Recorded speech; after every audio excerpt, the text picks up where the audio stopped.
was retired in April of 2011, honorably, with an honorable discharge from a rape that occurred. I was given the diagnosis of PTSD, and my perpetrator still serves. It never was able to go to court. Even though it had a court date set, JAG told me after a year-long investigation, we're going to push for this to go to trial, and we're going to set a court date for Article 32 hearing. 2 days short of the court hearing, my rapist commander, who had only been in command for 4 days, stopped the investigation, called me into the JAG office over the telephone. I had been transferred because I was harassed so bad at that base. And the commander said, we believe he didn't act like a gentleman, but there's not enough evidence to prosecute.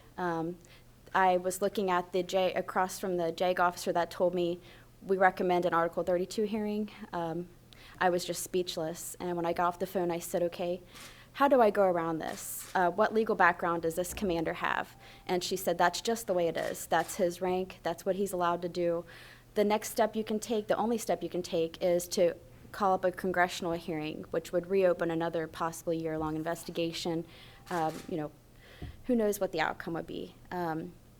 So I was just sitting there, 2 days short of going to court hearing, had prepared myself to face my rapist again, to tell my story once again, even after I told it for a year in detail to many strangers. And it was just cut short because of a commander.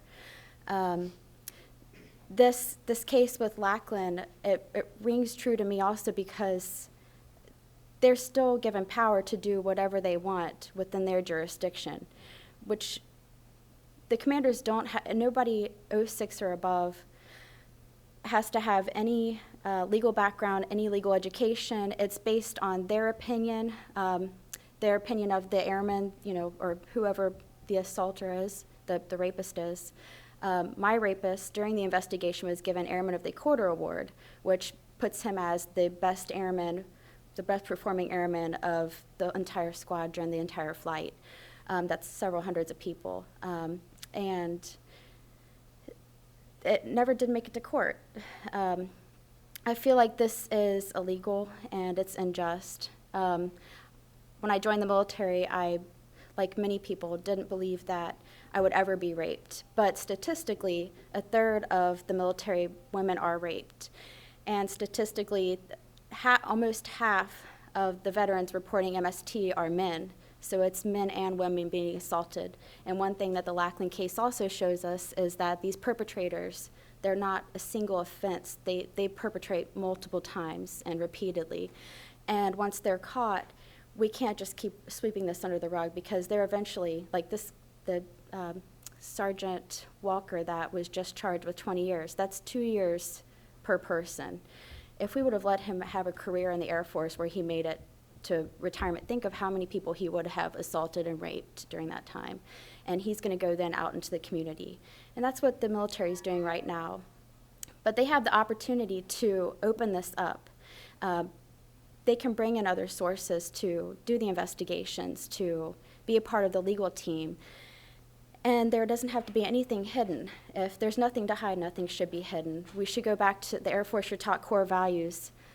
Integrity first, service before self, and excellence in all we do. And that's what I'm calling on Buck McKeon to hold that accountability to the Air Force.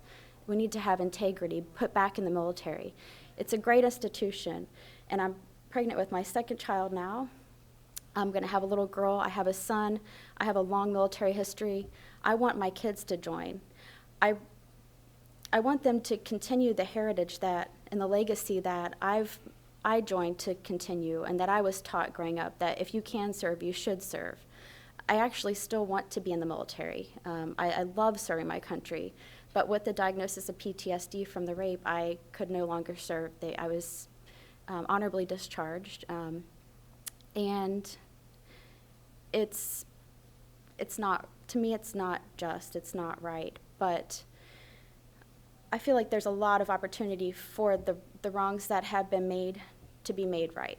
I feel like if Buck McKeon opens this up, if we can have a system of accountability with the military, then the rapes will dramatically decrease because prosecutions will increase.